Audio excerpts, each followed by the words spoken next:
2వ అధ్యాయం 7వ వచనం. తన తొలుచూలు కుమారుని కని పొత్తుగుడ్డలతో చుట్టి సత్రములు వారికి స్థలము లేనందున ఆయనను పశువుల తొట్టులో పడుండబెట్టాడు.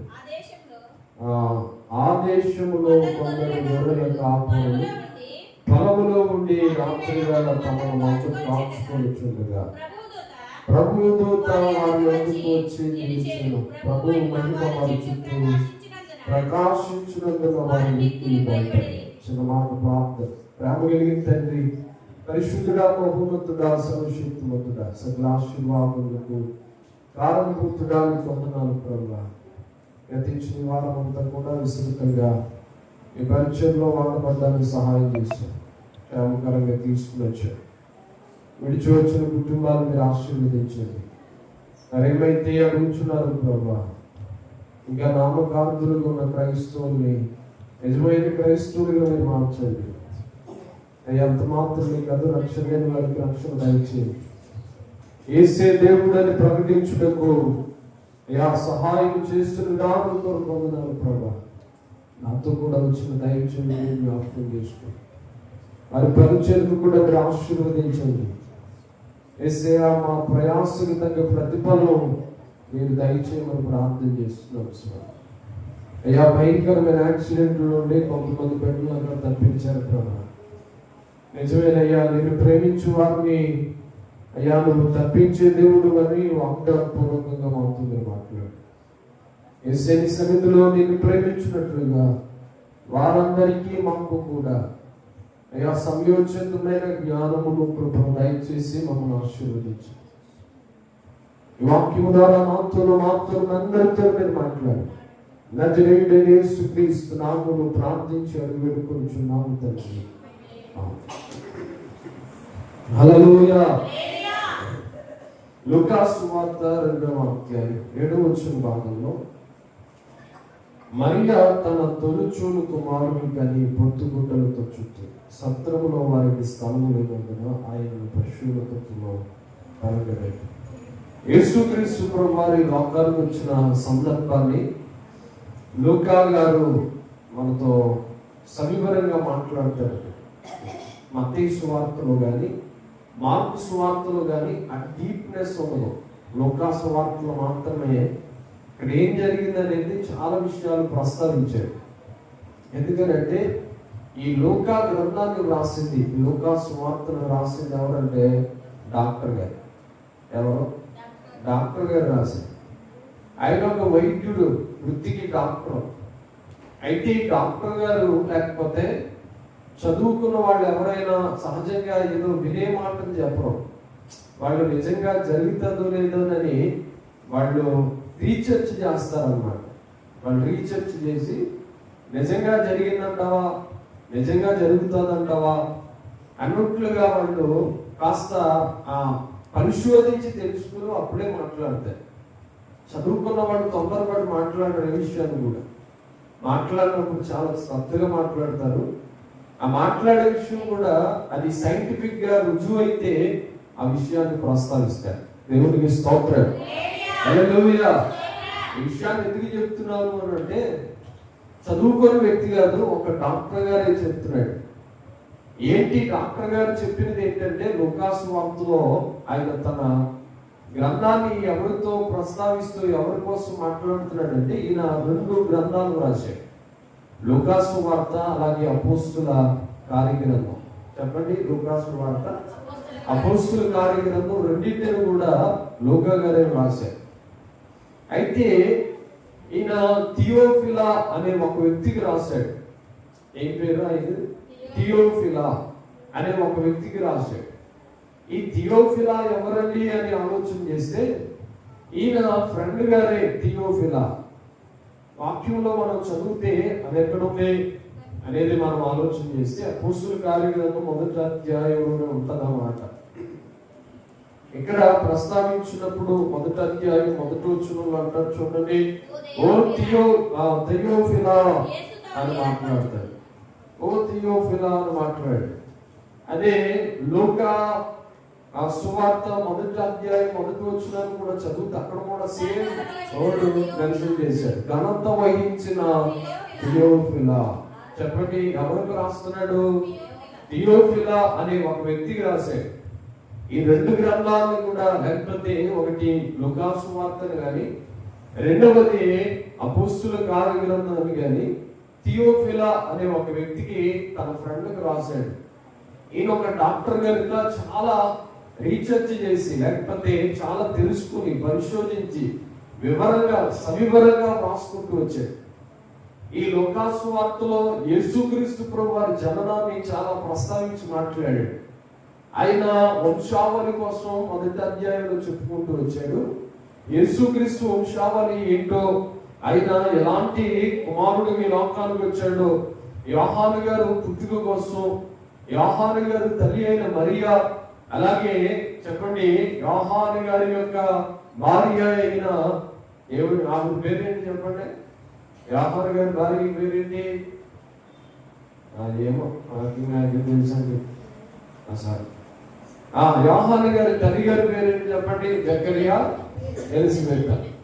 ఈ ఎలిజబెత్ అమ్మ కోసం, జకరియా గారి కోసం, యోహాను గారి కోసం, సారీ యోహాను మ్యారేజ్ కాలేదు, యోహాను గారి కోసం, యేసుక్రీస్తు ప్రభు వారి కోసం గర్భంలో ఉన్నప్పుడు ఏం జరిగినాయో అన్ని విషయాలు కూడా ఇక్కడ మాట్లాడడం జరిగింది. దేవునికి స్తోత్రం. హల్లెలూయా, హల్లెలూయా. చక్కగా మీరు పరిశుద్ధ లేఖనాలు తెరిచి ప్రతిరోజు ధ్యానం చేస్తే చాలా విషయాలు మీకు సవివరంగా తెలుస్తాయి. అయితే లూకా సువార్తలు అంటాడు, యేసుక్రీస్తు ప్రభు వారు పుట్టిన సందర్భాలంట ఎవరికి మరియే కాదు, చాలా మంది యేసయ్య ఈ లోకానికి వచ్చినప్పుడు మేము మా యొక్క గర్భాన యేసు ప్రభు వారిని లోకరక్షకుడిని నజరేయుడైన యేసుని ఈ లోకానికి మేము పరిచయం చేయాలని చాలా మంది పోటీ పడ్డారు. చాలా మంది ఎదురు చూశారు. యేసు ప్రభు వారిని మేము పరిచయం చేయాలి, లోకరక్షకుడిని మేము పరిచయం చేయాలంటే మేము పరిచయం చేయాలని చాలా మంది కన్యకులుగా, లేకపోతే పరిశుద్ధులుగా, పరిశుద్ధాత్మను పొందుకోవడానికి వాళ్ళు సిద్ధపడి ఇష్టపడి వాళ్ళు ఎదురు చూశారు. వాళ్ళు ఎదురు చూసిన దినం రానే వచ్చింది. కన్య అయిన మరియా చాలా పవిత్రురాలుగా, ధన్యురాలుగా, ఎవరంటే కన్య అయిన మరియా పరిశుద్ధురాలుగా దేవుని దృష్టికి కనిపించింది కనుక ఆవిడెంతో పరిశుద్ధాత్మ ద్వారా కుమారుని కనడం జరిగింది. దేవునికి స్తోత్రం. హల్లెలూయా. యవనస్తులు పాడైపోతున్న ఈ రోజుల్లో, ఎవరి కన్యకులు లేకపోతే యవన పిల్లలు చనిపోతున్న ఈ రోజుల్లో, మగ్దలేని లేకపోతే కన్యకైన మరియ ద్వారా మనతో మాట్లాడుతున్న విషయం ఏంటంటే, మీరు పరిశుద్ధులుగా ఉంటే దేవుడు మిమ్మల్ని గొప్పవారిగా చేస్తాడు. దేవునికి స్తోత్రం. హల్లెలూయా. మనం పరిశుద్ధతను కలిగి నడుచుకుంటే దేవుణ్ణి చూసే అనుభవం కలిగి ఉంటాం. ఏమంటే ఆ దేవుడి వాక్యంలో మనకు తెలుసు కదా, 5వ వాక్యంలో మత్తయి సువార్తలో ధన్యతల కోసం మాట్లాడుతూ ఏమన్నారో చూడండి. అక్కడ ఒక విషయాన్ని ప్రస్తావిస్తాడు. యెహోవా కొరకు ఎదురు చూసేవారు ధన్యులు, ఆత్మ విషయమై దీనులు ధన్యులు, పరలోక రాజ్యము వారిని. దుఃఖపడి వారు ధన్యులు, వారు ఓదార్చబడుదురు. 8వ వచనాన్ని చదివాము. హృదయ శుద్ధి గల వారు ధన్యులు, వారు దేవుణ్ణి చూచెదరు. ఎలాంటి వారు అంట? హృదయ శుద్ధి అనేది ఉంటే వారు ధన్యులు, వారు దేవుణ్ణి చూస్తారు. దేవునికి స్తోత్రం. హల్లెలూయా. ఈ యొక్క కన్యకైన మరియ కూడా హృదయ శుద్ధి కలిగి బ్రతికింది కనుక ఆవిడ దేవుణ్ణి మొట్టమొదటిగా చూచే కృపను దేవుడు ఆవిడకి ఇచ్చాడు. దేవునికి స్తోత్రం. హైదరాబాద్ లో మేము 1 గంటగా సమయానికి హైటెక్ సిటీకి తిరగడానికి అని సరదాగా, అంటే చాలా మేము ఎప్పుడూ వెళ్ళలేదని వెళ్ళాం. పాస్ట్ గారు, నేను, ఇంకొక బ్రదర్ తీసుకుని వెళ్తే హైటెక్ సిటీలో చాలా అంటే చూస్తే ఒక్కొక్క అపార్ట్మెంటే కొన్ని వందల ఫ్లాట్లు ఉంటాయి. దాంట్లో సాఫ్ట్వేర్ ఇంజనీర్లు జాబ్ చేస్తూ ఉంటారు. నైట్ చాలా అద్భుతంగా వ్యూ బాగుంటుంది. అదంతా కూడా నైట్ లైటింగ్కి చాలా అందంగా కనిపిస్తారు. చూస్తున్నాం, అవన్నీ చూస్తూ ఉంటే చాలా సంతోషంగా అనిపించింది. దాంట్లో నేను అనుకున్నాను, ఇదే ఇంత బాగుంటే పరలోకం ఇంకెంత బాగుంటుంది కదా అని అనిపించింది. అనిపించిన తర్వాత అలాగే వెళుతూ ఉంటే ఒక చాలా మంది ఆడపిల్లలండి, వాళ్ళు టీషర్ట్ వేసుకుని నార్మల్ గానే వాళ్ళు వాళ్ళు ఫోన్ మాట్లాడుకుంటూ 1 గంటన్నర సమయానికి నడుచుకుంటూ వెళ్ళిపోతున్నారు. ఒక్కొక్కలే, ఇంకెవరు లేరు, ఒక్కొక్కలే అలాగే నడుచుకుంటూ వెళ్ళిపోతున్నారు. కొంతమంది అయితే రోడ్డు పక్కన కూర్చొని వాళ్ళ ఫ్రెండ్స్ తో వాళ్ళు కూర్చొని మాట్లాడుకుంటారు. నాకు అనిపించింది 1 గంటన్నర 2ంటికి అయితే అసలు మన ఊళ్ళో ఆడపిల్లలు పంపిస్తారు బయటికి? చెప్పండి, అసలు వెళ్ళేస్తారా? 8 అయితేనే ఎంత సమయం అయింది, ఎక్కడ వెళ్ళో అని సహజంగా అడుగుతాం కదా. అది మన ఆనవాయితీ ఎప్పుడు నుండో అలా వస్తుంది కనుక తిరగమని కాదు నా ఉద్దేశం. వాళ్ళు చూడండి ఎంతో ధైర్యంగా 1 గంటకైనా 2ంటికైనా వాళ్ళు నడుచుకుంటూ వెళ్ళిపోతున్నారు. ఏంటి వాళ్ళు ధైర్యం అని ఆలోచన నాకు వచ్చింది. ఏంటో తెలుసా వాళ్ళ ధైర్యం? అక్కడ కిడ్నాప్లు లేకపోతే రకరకాలుగా ఉండడానికి ఆస్కారమే లేదు. ఎటు చూసినా కానీ సీసీ ఫుటేజ్ ఉంటుంది. ఎక్కడ ఏమి జరుగుతుందో మొత్తం అక్కడ సిటీ మొత్తం కూడా వాళ్ళు ఆ కంట్రోల్ చేస్తూ ఉంటారనమాట. కనుక ఇంకేమీ జరగదో, మాకు భయం లేదు అన్నట్లు అర్ధరాత్రి ఆడపిల్లలు అలా రోడ్లంట, ఆ రోడ్డు పక్కన సైడ్ వాల్స్ ఉంటాయి, అలా నడుచుకుంటూ వెళ్తున్నారు. నిజంగా వాళ్ళు ఈ రోజుల్లో ఉన్న ఎలాంటి పరిస్థితులు ఉన్నాయంటే ప్రతి ఒక్కరు కూడా పాపంతో శాపంతో చెడిపోతున్న లోకంలో మనం ఉన్నాం. ఎంతైతే విచ్చలవిడితనం అయిపోయిందో, ఎంత స్వేచ్ఛ అయితే వచ్చేసిందో లోకంలో, అంతే విచ్చలవిడిగా పాపం కూడా ప్రబలిపోతుంది. వాడికి స్వేచ్ఛ ఉంది. ఆ బ్రదర్ చెప్తూ నాతో అంటున్నాడు, ఎవరి హాస్టల్స్ లో ఉంటారు వీళ్ళు ఏ టైంలో అయినా తిరుగుతారు, ఏ టైంలో అయినా తింటారు. ఎవరి 2 గంటలకు టిఫిన్ చేస్తున్నారు, అక్కడ 2:30 టిఫిన్ చేస్తారు. కొన్ని 100 మంది 1000 మంది. ఆ టైంలో మనం అందరం చక్కగా పడుకుంటాం, కానీ వాళ్ళు మాత్రం 2 గంటలకు టిఫిన్ చేస్తున్నారు. అంటే డే అని ఉండదో, నైట్ టైం అని ఉండదో, ఎవ్రీ టైం జాబ్ చేసేవాళ్ళు సరదాగా వాళ్ళకి వెళ్ళి వాళ్ళు అలా చేస్తూ ఉంటారు. నాకు అనిపించింది ఒక విషయం ఏంటంటే, వాళ్ళు బాయ్స్ అని లేదు, బాయ్స్ అని లేదు, అసలు ఆ ఫీలింగ్ ఏ లేదు. అక్కడ ఉన్న ప్రపంచం అంతా కూడా వేరేగా ఉంది. ఎంత టెక్నాలజీ మారిపోయింది, నిజంగా ఎంత అభివృద్ధిలోకి వచ్చేసింది పట్టణం అంతా కూడా. ఏమంటే ఒక్కొక్క స్థలము, ఒక్కొక్క సెంట్ అంట 100 కోట్ల రూపాయలు ఉంటుంది. అక్కడ 100 కోట్లే. ఒక సెంట్ స్థలం ఎంత ఉంటుంది బ్రదర్ అని అడిగితే కొన్ని 100 కోట్లు ఉంటుందన్నా అనేసి అన్నాడు. అమ్మో 100 కోట్ల అని అనిపించింది. కొన్ని 1000 కోట్లు, లక్షల కోట్లు. డబ్బు ఎంత అయితే పెరిగిపోతుందో దానితో పాటుగా పాపం కూడా విస్తారంగా పెరిగిపోతుంది.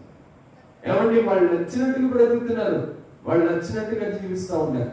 వాళ్ళ ఇష్టము, వాళ్ళ బిహేవియర్. ఇంకా కన్న తల్లిదండ్రులు ఉంటారు కనుక ఎవరు పట్టించుకోరు కనుక, పక్కన విషయాన్ని ఎదుటివాడిని తీరు కనుక ఎందుకు ఇక్కడ ఉన్నావు అని అడగరు కనుక, అడిగే వాళ్ళే ఉండరు కనుక ఎంత స్వేచ్ఛ అయితే వరకు వచ్చిందో అంతే విపరీతంగా పాపం కూడా ఆ పట్టణాల్లో పెరిగిపోతుంది. ఏమంటే పల్లెటూరులో అయినా పట్టణంలోనైనా ఎక్కడైనా పాపం విచ్చలవిడిగా పెరిగిపోతుంది. పట్టణాల్లో మరింతగా పాపం భయంకరంగా పెరిగిపోతూ ఉంది. ఎందుకని ప్రస్తావిస్తున్నానంటే, పల్లెటూరులో జరిగేది ఎవరన్నా చూస్తారేమో, ఏమన్నా అంటారేమో అని భయం ఉంటుంది. కానీ పట్టణాల్లో అలాగేమీ ఉండడానికి ఆస్కారమే లేదు. అయితే ఈ రోజుల్లో ఇలాగున్న ఈ పరిస్థితుల్లో కన్యకైన మరి అంట ఎంతో పవిత్రత కలిగి తన పరిశుద్ధతను కాపాడుకుంది. పరిశుద్ధతను కాపాడుకోగలిగే చుట్టూ ఉన్న ప్రపంచం చెడిపోతున్నా, ఏమంటే మనుషులందరూ పాడైపోతున్నా, ఏమైనా నేను దేవుని కొరకు బ్రతకాలి అని తీర్మానం చేసుకుంది కనుక ఆవిడ చేసిన మంచి తీర్మానాన్ని బట్టి, హృదయ శుద్ధిని బట్టి దేవుడు ఆమెకు దర్శనాన్ని ఇచ్చాడు. దేవునికి స్తోత్రం. హల్లెలూయా. పరిశుద్ధాత్మగా దేవుడు దిగి వచ్చి గబ్రియేలు దూత ద్వారా ఆవిడతో మాట్లాడుతున్నాడు. అమ్మా కుమారి భయపడవద్దు, ఇదిగో నీ చుట్టూ ప్రకాశించింది దేవుని మహిమ. ఇదిగో కన్యక గర్భవతి కుమారుని కనుడని లేఖన భావము యందు నెరవేర్చబడబోతుంది, నువ్వు భయపడవలసిన పనేమి లేదని చెప్పాడు. ఏమంటే ఆవిడ పరిశుద్ధత ఈ లోకానికి ఎంతో యేసుక్రీస్తు ప్రభువారిని తేవడానికి చాలా ఒక మార్గములా ఏర్పాటు చేసింది. దేవునికి స్తోత్రం. హల్లెలూయా. అయితే ఈ రోజుల్లో కూడా కన్యక ఏంటంటే ఒక కుమారునికి జన్మం ఇవ్వడం ఏంటి అని అడిగేవాళ్ళు ఈ రోజుల్లో కూడా ఉన్నారు, ఆ రోజుల్లో కూడా ఉన్నారు. ఏంటి కన్యక ఎలా గర్భవతి అవుతుంది? కన్యక ఒక ఆ కుమారుని ఎలా కంటది, కుమార్తెను ఎలా కంటది అని అడిగేవారు భూమి మీద చాలా మంది ఉన్నారు. మంత్రులు ఎవరి దేవునికి ఇష్టం లేని వారు భయంకరంగా అడిగే పరిస్థితులు, దారుణమైన పరిస్థితులు మనం చూస్తున్నాం. అయితే ప్రతిదానికి బైబిల్ ఎవిడెన్స్ ఉంది, ప్రతిదానికి జవాబు అనేది ఒకటి ఉంది. అయితే నేను అంటున్నాను, కన్యక గర్భవతి అవడం అనేది దేవుని పరిశుద్ధాత్మ వలన మాత్రమే అక్కడ జరిగింది. అయినా ఈ లోకానికి రావడానికి ఇష్టపడ్డాడు. ఎవరిని మనం ఆరాధిస్తున్నది మనుషులు మాత్రం కాదు, ఆయన నజరేయుడైన యేసు సర్వశక్తి కలిగిన దేవుడు. ఆయన భూమిని ఆకాశమును కన నోటి మాట ద్వారా కలిగజేసిన దేవుడు. ఆయన చక్రవర్తులకి మహా చక్రవర్తి అయిన దేవుడు ఈ లోకానికి రావడానికి ఇష్టపడితే కన్యక ద్వారా ఆయన రాగలడు. దేవునికి స్తోత్రం. హల్లెలూయా. ఆయన దేవుడు అంటే మనమెవరం ఆయన ప్రశ్నించడానికి? నువ్వు కన్యక గర్భవతిలో నుండి రావడానికి నువ్వు ఎందుకు ఇష్టపడ్డావని మనం ప్రశ్నించే అధికారం, అవకాశం మనకు లేదు. ఆయన పరిశుద్ధుడికి లోకానికి వచ్చాడు అని చెప్పడానికి నేను చాలా సంతోషిస్తున్నాను. యేసు పరిశుద్ధుడు, ఆయన పుట్టుకలో పరిశుద్ధత ఉంది. అయితే ఆయన పుట్టిన తర్వాత సత్రంలో వారికి స్థలం లేదట. ఎక్కడ పరుండ పెట్టాలో తెలియక సత్రం అనేది ఎలాంటి ప్రదేశం అంటే, అందరూ మన గ్రామాల్లో ఒక ప్రదేశం ఉంటుంది, ఒక ప్లేస్ ఉంటుంది, పెద్దలందరూ కలిసి అక్కడ కూర్చుంటారు. దానిని ఏమంటారంటే ఏజెన్సీ ఏరియాలో సత్రం అంటారు. పెద్దలందరూ కూర్చునే స్థలాన్ని ఏమంటారంటే సత్రం అని పిలుస్తారు.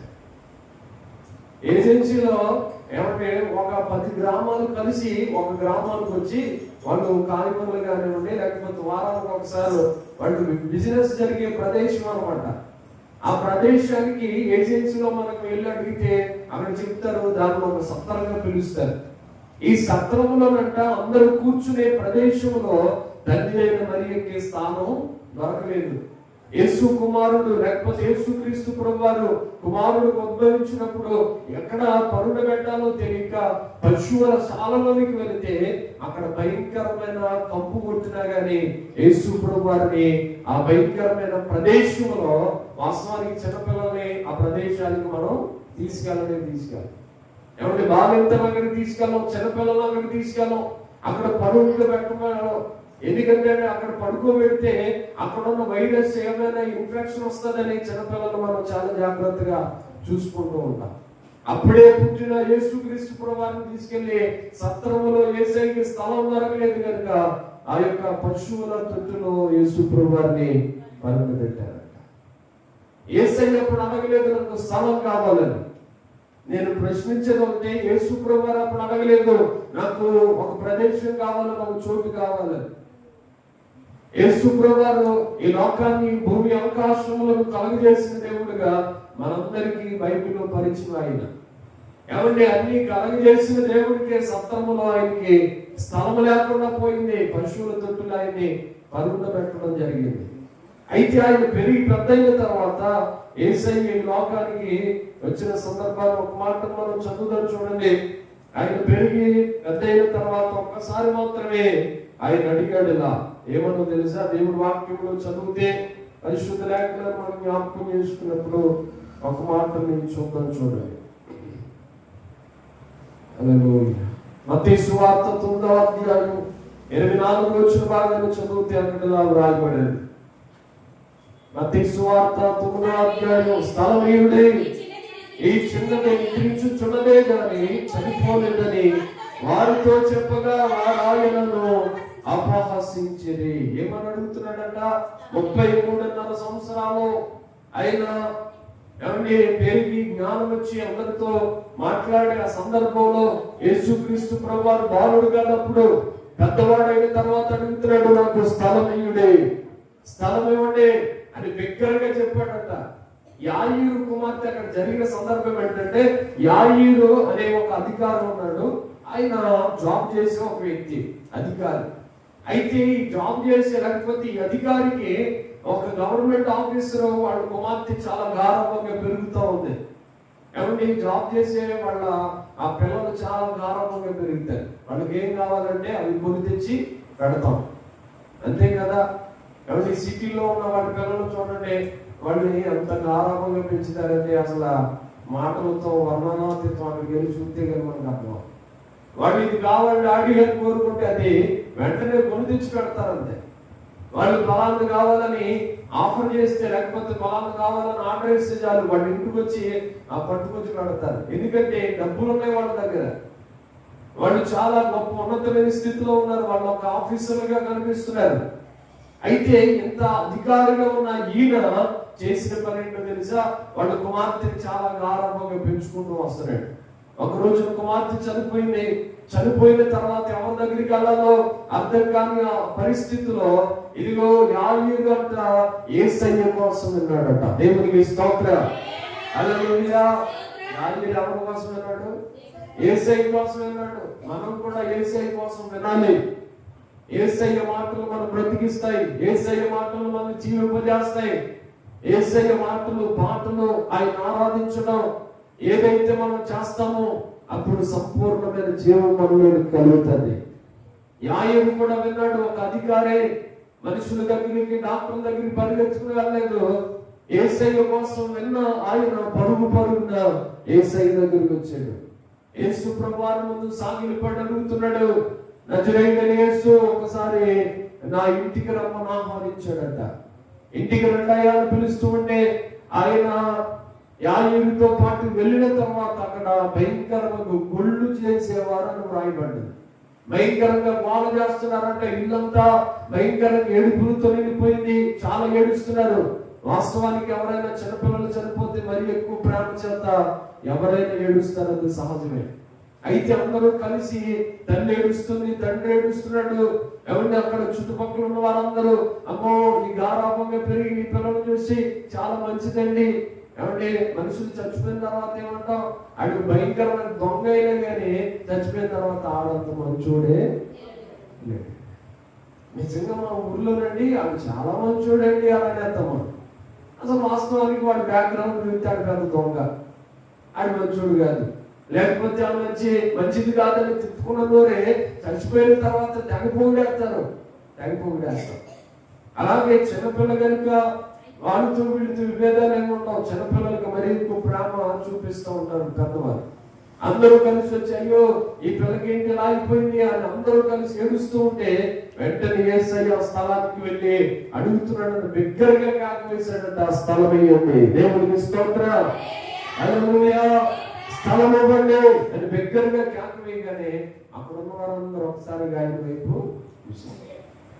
స్థలం ఇవ్వమని అడుగుతున్నాడు. ఈయన ఎవరు అన్నట్టుగా చూడగానే యాయీరు అయ్యా లోపలికి రండి, నా కుమార్తె దగ్గరికి రండి అని తీసుకుని వెళ్ళి ఆ పడి ఉన్న శవం ముందట ఆయన్ని నిలబెట్టి ఆయన్ని చూపించిన తర్వాత వెంటనే ఆయన అన్నాడు, చిన్నదానా లేవు, చిన్నదానా లేవు అని పలకగానే యాయీరు కుమార్తె అంట బ్రతికింది. దేవునికి స్తోత్రం.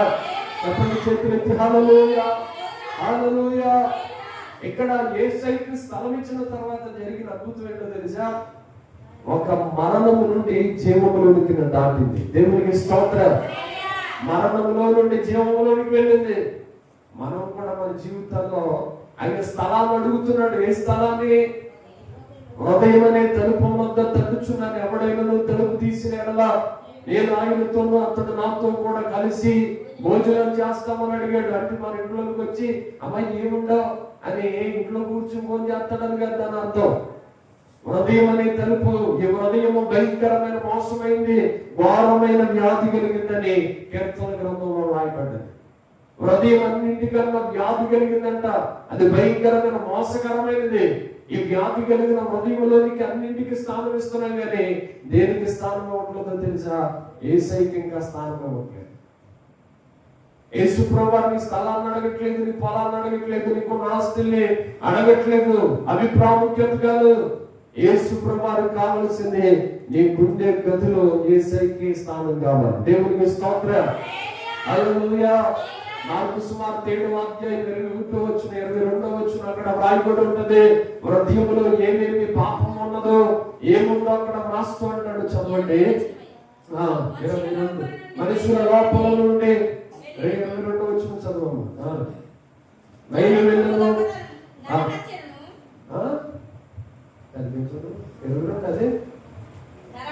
నరహత్యలను, వ్యభిచారములను, వ్యభిచారములను, ఆ లోపములను, చెడుతనమును, కృత్రిమమును, కామ వికారమును, మత్సరమును, దేవదూషణయు, అహంభావము, అవివేకము వచ్చును. ఈ చెడ్డవన్నీ లోపల నుండి బయలు వెళ్ళి మనుష్యుని అపవిత్రపరచును. దేవునికి స్తోత్రం. హల్లెలూయా. మనిషి హృదయాన్ని ఏమి అపవిత్రపరుస్తున్నాయి అంటే అక్కడ 11 రెఫరెన్స్ లేకపోతే 11 సందర్భాలను జ్ఞాపకం చేశాడు. దోషణ లేకపోతే చారత్వము అక్కడ భయంకరమైన మెన్షన్ చేస్తున్నాడు. దేవదోషులు కూడా పాపమే. మనిషి హృదయంలో అన్నింటికి చోటిచ్చాం, స్థలం ఇచ్చాం. మనుషులు చూడండి, ఉదయాన్నే లెక్కనే ఏం వస్తారో తెలిసి ఈ రోజుల్లో ఫోన్ ఓపెన్ చేస్తారు. అంతేగాని యేసు ప్రభువా నాతో ఏం మాట్లాడతామని బైబిల్ ఓపెన్ చేసేవాడు చాలా అరుదు, తక్కువ. అసలు ఉన్నారు కొంతమంది ఉన్నారు. బైబిల్ అయితే చక్కగా కోరుకుంటున్నాం కానీ అవి హల్మార్లకు మాత్రమే పరిమితమైపోతుంది. నాకు బైబిల్ ఉంది కరెక్టే. బైబిల్ ఎక్కడ పెట్టారు? చదువువా? నాకు బైబిల్ ఉంది అని చెప్పుకోవడానికైనా, లేకపోతే బైబిల్ తీసి అసలు బైబిల్ ఏముందని చదవడానికి ఇష్టపడుతున్నాను. మన హృదయములన్నింటికి స్థానం ఇస్తున్నాం. ఒక ఫోన్కి ఇస్తున్నాం ప్రిపరేషన్, లేకపోతే ఇంకొక దానికి మనం స్థానం ఇస్తున్నాం. అన్నింటికి మనం అవకాశం ఇస్తున్నాం. కానీ ఏసైకి మాత్రం మనం చూడు ఇవ్వట్లేదు. అక్కడ యాయేరు కుమార్తెతో మాట్లాడినట్టుగా యాయేరు కుమార్తె దగ్గర లేదు, కానీ అక్కడ ఉన్న వారి దగ్గర ఈ భయంకరమైన లక్షణాలు ఉన్నాయి. ఈ రోజు మన దగ్గర కూడా ఈ లక్షణాలతో మనం నిండిపోతే దేవదోషణ, అహంభావము, ఏమండి గర్వంతోను, భయంకరంగా జారత్వముతోను, వ్యభిచారముతో వీటితో నిండిపోయి ఉంటే మనం యేసు రక్తములో కడగబడి మన హృదయాన్ని యేసుకి సమర్పించుకోవాలి. దేవునికి స్తోత్రం. హల్లెలూయా. యేసయ్య రక్తము ప్రతి ఘోర పాపిని పరిశుద్ధునిగా చేస్తది. రోమీయులకు రాసిన పత్రికలో ఉన్నది, ఏ భేదము లేదు, అందరూ పాపము చేసి దేవుడు అనుగ్రహించు మహిమను పొందలేకపోతున్నా. ఏ భేదము లేదంట. నాలో భేదము లేదు. నేను పాపినని ఒప్పుకోవాలి. నువ్వు ఏ కులస్థుడమైనా, ఏ మతస్థుడమైనా, దేనికి సంబంధించిన వ్యక్తివైనా ఏ భేదము లేదు. అందరూ పాపం చేసి కనుక రాత్రి మనం చేయాల్సిన పని ఉంటే అన్నింటికి హృదయంలో స్థానం ఉంది. అన్నింటికి చోటు ఇస్తున్నామే. పిల్లలకి ఇస్తున్నాం, ఏమంటే కుటుంబాలకు ఇస్తున్నాం, వ్యక్తిగతంగా చాలా రకరకాల పరిస్థితులకు మన జీవితాలు ఇచ్చేస్తున్నాయి. కానీ దేవుడికి మన జీవితం ఇచ్చామా? యేసయ్యకి మన జీవితం ఇస్తే ఏం జరుగుతుందో తెలుసా? యేసు ప్రభువారు మన లోనికి వచ్చిన తర్వాత మన జీవితం ధైర్యంగా మారిపోద్ది. వాక్యంలో చదువుగా చూడండి, యేసయ్య మన జీవితంలోకి వచ్చిన తర్వాత ఒక అద్భుతమైన సంగతి జరుగుతుందని చెప్పడానికి నేను చాలా సంతోషిస్తున్నాను. దేవుని వాక్యంలో చదువుదాం. యోహాను సువార్త 16వ అధ్యాయం 8వ వచనం చదువుతా. అక్కడ ఈ మాటలు రాయబడ్డాయి. యోహాను సువార్త 16వ అధ్యాయం 8వ వచనం. ఆయన వచ్చి ఎక్కడికి రావాలి? ఆయన చెప్తున్నాడు. ఎక్కడికి రావాలి? హృదయంలోనికి రావాలి. చెప్పండి, ఎక్కడికి రావాలి? ఆయన వచ్చి వచ్చిన తర్వాత పాపమును గురించి, నీతిని గురించి, తీర్పును గురించి లోకమును ఒప్పుకొన చేయము. లోకులు నా యొక్క విశ్వాసం వచ్చలేదు కనుక పాపమును గురించి నేను తండ్రి యొక్కకు వెళ్ళటం వలన వేరేగా నన్ను చూడని కనుక నీతిని గురించి నేను లోకాధికారి తీర్పు పొంది ఉన్నాను కనుక తీర్పును గురించి ఒప్పుకొన చేయము. చాలండి. దేవునికి స్తోత్రం. హృదయంలోనికి యేసయ్యను ఆహ్వానించిన తర్వాత హృదయంలోనికి యేసు ప్రభువారికి స్థలం ఇస్తే జరిగే మొట్టమొదటి అద్భుతం ఏంటో తెలుసా? అక్కడ పాపమును గురించి, నీతిని గురించి, ఏమంటే తీర్పును గురించి మనకి ఒప్పింపజేస్తాడట. మనం పాపం చేసామనేది మనకు తెలుసు. మనం అలా కళ్ళు మూసుకోగానే వాక్యం అన్న తర్వాత మన కళ్ళంతా మనకు తెలియకుండానే కళ్ళు వచ్చేస్తాయి. ఎందుకంటే దేవుడు ఒప్పింపజేస్తాడు. ఆయన హృదయంలోకి వచ్చిన తర్వాత, హృదయంలో చేర్చుకున్న తర్వాత ఆయన ఒప్పింపజేస్తాడు. నిజమే, నేను పాపిననే విషయం ఆయనకి అర్థమైపోద్ది. ఒక రోజునంటే ఒక పాస్టర్ గారు వాక్యం చెప్పి కిందకి వెళ్ళాడట. వెళ్ళిన తర్వాత ఒక ఆయన పెద్ద ఆయన అడిగి ఆఫ్ చేశాడు. పాస్టర్ గారు అని అన్నాడు. సరే అయిన తర్వాత ఏంటయ్యా అన్నాడు. వందనాలు. వందనాలు అని చెప్పి, ఏంటి మీరు ప్రసంగం అంతా ఏంటి అని అన్నాడు.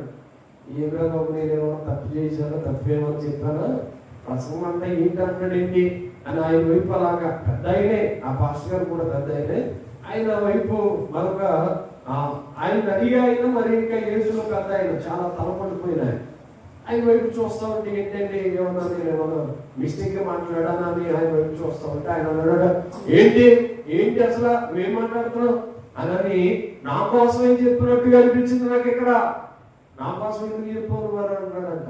దేవునికి స్తోత్రం, హల్లెలూయా.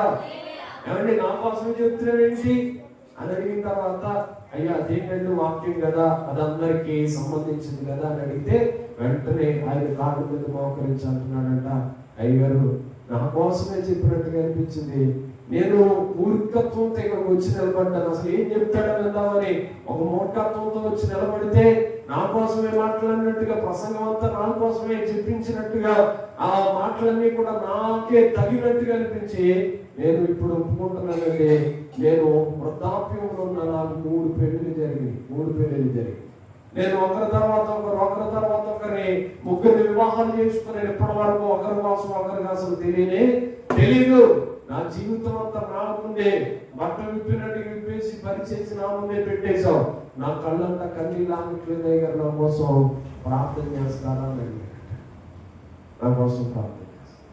వెంటనే ఆయన మోకరించి, అయ్యా దేవుడు ఒప్పింపజేస్తాడు, మనిషి కాదు, మీరు ఒప్పుకుంటే దేవుడు ఖచ్చితంగా మీ పాపమును క్షమించుటకు ఆయనకి అధికారం ఉంది. దేవునికి స్తోత్రం చెప్తాను, హల్లెలూయా. ఏమంటే ఎవరికి తెలియకుండా మెయింటైన్ చేశాడు, కానీ దేవుడి ముందు మెయింటైన్ చేయగలరా ఎవరైనా? అసలు అసాధ్యమైంది. మనం పాపమునే దాన్ని హృదయంలో కప్పెట్టుకుంటాం, ఎంత కప్పెట్టుకున్నా ఒక రోజుకి దాన్ని తీసి పాడవేయకపోతే అది భయంకరమైన దుర్వాసన కప్పు కొడతాం. మనుషులకు తెలియకుండా మేనేజ్ చేయగలమేమో కానీ దేవుడికి తెలియకుండా మేనేజ్ చేయలేమనే సంగతి సూచికి రాత్రి మీతో చెప్పడానికి ఇష్టం. హృదయాన్ని ఒప్పుకున్నాడు, కళ్ళంతా నీళ్ళు వస్తున్నాయి. దేవుడు ఏం చేశాడో తెలుసా? ఒప్పింపజేస్తాడు. మనకు తెలియకుండానే మన కళ్ళంతా నీళ్ళు రావడం మనం చూస్తాం కొన్ని సందర్భాలు. మనమే దేవుడు రాకుల కొరకు, దేవుని నీతి కొరకు, ఏమంటే నేను నీతిగా ఉండలేకపోయానేంటి అన్నట్టుగా మన కళ్ళంటే మనకి నీళ్ళు వచ్చేస్తాయి. ఎందుకు వస్తున్నాయి అని ప్రశ్నించుకోలేదు. ఒప్పింపజేస్తాడు, ఉదయంలోనికి ఆహ్వానిస్తే. దేవునికి స్తోత్రం, హల్లెలూయా. కొంతమంది పంట ఉదయాలుగా అలాగే ఉండిపోతాయి. ఏంటి వాళ్ళకి మనకున్న తేడా అంటే వాళ్ళు ఇంకా దేవుడిని హృదయంలో చేర్చుకోవాలి. బయటే ఉన్నాడు దేవుడు, ఇంకా ఆయన బయటే స్థలం లేకుండా ఉన్నాడు, బయటే నిలబడిపోయి ఉన్నాడు కనుక ఆయన హృదయంలోకి రావలేదు కనుక మనం ఎన్ని చేసినా కానీ సర్లే మనకు తప్పు కాదన్నట్టుగా మనమే కవర్ చేసుకుంటూ వెళ్తాం. అది హృదయంలోకి వచ్చాడనుకోండి, మనకు తెలియకుండా మన కళ్ళ కన్నీళ్ళు వచ్చేస్తూ ఉంటాయి. ఆగు ఆ కన్నీళ్ళు ఎప్పుడైతే నేను పాపులను గ్రహించి ప్రభువా నీ రాకడ ఉంది, తీర్పు ఉంది, తీర్పులో నిలబడాలి అనే భయం ఎప్పుడైతే కలుగుతుందో అవన్నీ ఒప్పింపజేసిన తర్వాత మనం నమ్మి బాప్తిసం పొందినా లేకపోతే మారు మనసు పొందాలంటేనే ఈతని గురించి పాపముల గురించి ఎవరి దేవుడు రాకడ కోసం ఒప్పింపజేసేది మారు మనసు. ఆయన వచ్చిన తర్వాత అది జరుగుతుంది. దేవునికి స్తోత్రం. చేతులు ఎత్తి సంతోషంగా హల్లెలూయా హల్లెలూయా. ఇంకా ఒప్పుకున్నావా తప్పుకుంటావా? మనకి తెలుసు కదా, సామెతల గ్రంథంలో అతిక్రమంలో దాచిపెట్టువాడు వర్తనుడు, వాటిని ఒప్పుకొని విడిచిపెట్టువాడు కనికరాన్ని పొందుతాడు. దేవుని కనికరం మన మీద ఉండాలంటే మనం అందరం ఒప్పుకునే స్థితిలో ఉండాలి. మనం కడుక్కోవాలి, పరిశుద్ధపరచుకోవాలి. అలా చేస్తాడా ఆయన్ని హృదయంలోనికి రానివ్వండి. బయట నిలబెట్టినవ్వండి. నా హృదయంలోనికి రా ప్రభువా, నన్ను ఒప్పించు ప్రభువా. నేను ఒప్పుకుంటే నేను పరలోకంలో ఉండే భాగ్యాన్ని నాకు ఇస్తామని నాకు అర్థమవుతుంది ప్రభువా. మనకు మనమే ప్రశ్నించుకోవాల్సిన వారిపై నామని చెప్పడానికి నేను సంతోషిస్తున్నాను. దేవుని వాక్యంలో ఇలాంటి మనం స్థానించిన తర్వాత, ఒప్పుకున్న తర్వాత మరేం చేస్తారండి దేవుడు అని అంటే, దానియేలు గ్రంథంలో ఒక మాట ఉందో చదువుతారా? దానియేలు గ్రంథం నేను ముగిస్తున్నాను. దానియేలు గ్రంథం 9వ అధ్యాయం 24వ వచనాన్ని మనం చదువుకుందాం. దానియేలు గ్రంథం 9వ అధ్యాయం 24వ వచనం. లైవ్ చాలా మంది వస్తున్నారు, తర్వాత కూడా కొంతమంది చూసి నాతో చెప్తారు, తమ్ముడు మెసేజ్లు అన్ని చూద్దామని చెప్తున్నారు. చదువు చాలా జాగ్రత్తగా. తిరుగుబాటును మాన్పుటకును పాపమును నివారణ చేయుటకును దోషము నిమిత్తము ప్రాయశ్చిత్తము చేయుటకును యుగాంతము వరకుండునట్టి నీతిని బయలుపరచుటకును దర్శనమును ప్రవచనమును ముద్రించుటకును అతి పరిశుద్ధ స్థలమును అభిషేకించుటకును నీ జనములకును పరిశుద్ధ పట్టణములకును 70 వారములు విధింపబడును. చాలండి. యేసయ్య ఈ లోకమునికి వచ్చి స్థలం అడిగింది ఎందుకో తెలుసా? తిరుగుబాటు మాన్పుటకును. అక్కడ వ్రాయబడి ఉంది, తిరుగుబాటు మాన్పుటకును పాపమును నివారణ చేయుటకును దోషము నిమిత్తము ప్రాయశ్చిత్తము చేయుటకును యేసుక్రీస్తు ప్రభువు ఈ లోకానికి వచ్చేసాడు. దేవునికి స్తోత్రం. హల్లెలూయా. తిరుగుబాటు మాన్పాలి. తిరుగుబాటు మాన్పాలి. ఏంటండి తిరుగుబాటు అంటే? దేవుని మీద తిరుగుబాటు చేసేవాళ్ళు భయంకరంగా ఎక్కువైపోతున్నారు ఈరోజు. ఎవరి మీద తిరుగుబాటు తెలుసా? దేవుని మీదే. ఎవరితో యుద్ధం అంటే దేవుని మీద. వర్షా గ్రంథంలో ఉంటది, ఇదిగో ఈ మనుషులకి తెలియకనే నా మీద తిరుగుబాటు చేస్తున్నారు అని మాట్లాడుతారు. నాతోనే ఫైట్ చేయడానికి, యుద్ధం చేయడానికి సిద్ధపడ్డారన్నాడు మరొక గ్రంథం. ఎవరి మీద మన తిరుగుబాటు, ఎవరి మీద మన ఫైటింగ్ అంటే దేవుడు ఏం చేశాడు అని కొంతమంది, దేవుడు ఏం చేస్తున్నాడు అని కొంతమంది, దేవుడు నాకు ఏం చేశాడు కనుక నేనేమి చేయాలి దేవునికి అని మాట్లాడే మనుషులు కొంతమందిని మనం చూస్తున్నాం. ఇదంతా లోకంలో ఉన్న వాళ్ళందరూ చేసే పనులు అయ్యే. దేవుడి మీదే తిరుగుబాటు చేస్తాం. మనిషి మీద తిరుగుబాటు చేస్తే పర్వాలేదు, ఒకవేళ వాళ్ళు కూడా ప్రమాదమునికి మనం పొంచి ఉంటారు కానీ దేవుని మీద మనం తిరుగుబాటు చేస్తే జరిగేది ఏంటో తెలుసా? మనము మన కుటుంబాల్లో అడ్రస్ లేకుండా అయిపోతాం. తిరుగుబాటు చేయకూడదు. దేవుని మీద తిరుగుబాటు అనేది మంచిది కాదు, మంచిది కాదు, మంచిది కాదు. తిరుగుబాటు మానుకోవాలి, తిరుగుబాటు ఆపు చేయాలి. ఏమంటే కొంతమంది విగ్రహానికి కూడా చెప్తారు, ప్రార్థనకి వెళ్ళండి, ప్రార్థన చేసుకోండి అని చెప్తారు. ఒక బ్రదర్ ఉన్నాడు, ఆ సమీర్ అని ఒక ఆయనకి నిజంగా జాబ్ చేస్తాడు. ఏదో ఆయనకి ఎంతసార్లు నాకు పూర్తిగా తెలియదు కానీ ఆయన జాబ్ చేస్తాడు. అయితే సేవకులు వెళితే ఆయన ఎంత గౌరవించి ప్రేమిస్తాడంటే వాళ్ళు సరిగ్గా ఉండడానికి ఇల్లు లేదు, సరిగ్గా ఇల్లు లేదు, సొంత ఇల్లు లేదు, రెంట్గా ఉంటాడు. రెంట్లు కూడా చాలా చల్లదు. అయితే ఆయన వాళ్ళ ఫ్యామిలీ, వాళ్ళ చెల్లి, నెక్స్ట్ వాళ్ళ అమ్మగారికి తెలియదు, చనిపోయారు. అయితే వాళ్ళ అమ్మగారండి ఆవిడ వృద్ధాప్యానికి వచ్చింది, చాలా కొంచెం ఏజ్డ్ పర్సన్. వాళ్ళ చెన్నై అయితే మ్యారేజ్ చేయలేదు. ఇంకా ఈయనకే 32 సంవత్సరాలు ఉన్నాయి. ఈయనకి 32 సంవత్సరాలు ఇంకా మ్యారేజ్ కాదు. వాళ్ళు ఒక ముస్లిం ఫ్యామిలీకి సంబంధించిన వాళ్ళు, కన్వర్ట్ అయ్యి ప్రభుని తెలుసుకున్నాడు. ఆయన ఎంత ప్రేమనంటే ఆయన చెన్నింట్లో ఉంటూ రెంట చాలకుండా కత్తి కట్టుకోకుండా ఉంటూ సేవకులుగా మమ్మల్ని ప్రేమించి ఒక్క రోజుకే రూమ్ 2,500 పెట్టి తీస్తాడు. ఇప్పుడే ఒక్కరోజు ఉండడానికి రూమ్ 2,500 పెట్టి తీస్తాడు. స్తోత్రం అని చెప్పాలనిపించలేదా? హల్లెలూయా. ఆఫరింగ్ ఇచ్చే విషయంలో కూడా, కానుక ఇచ్చే విషయంలో కూడా ఎంతో దాతృత్వం కలిగిస్తాడు. ఆయన అక్కడ జరిగే కార్యక్రమంలో నిజంగా అన్ని విషయాల్లో ముందుండి ఆయనే ఒక బలమైన స్టాంప్ తీసుకుని ఆ పరిచయంలో వచ్చిన వాళ్ళు ఫుడ్ కానీ మాకు కానీ ఏమంటే తినగలిగినంత పెడతాడు. తినని మాస్టర్ గారు తినాలి, మమ్మల్ని ఆశీర్వదించి వెళ్ళాలి.